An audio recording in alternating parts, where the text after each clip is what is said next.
Para nga naman hindi mahirapan pag kuha ng tamang sukat ba. Mag-installa ka ng malapad na tiles or granite or maski anong klaseng tiles. Kailangan mo lang talaga gawa ng diskarte kagaya sa kanyang ginawa. Para nga hindi siya mahirapan pagbutas. Kasi nga marami nakaabang na mga tubo doon eh.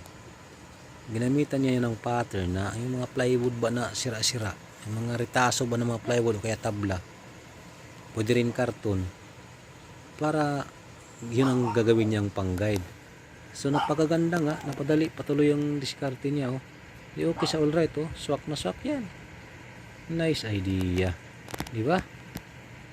Okay, kaayos, alright. Ganun lang talagang paraan. Kasi marami namang diskarte talaga na pwedeng gawin kung saan ka mabilis na gumalaw. Kagaya sa kanya, okay sa alright.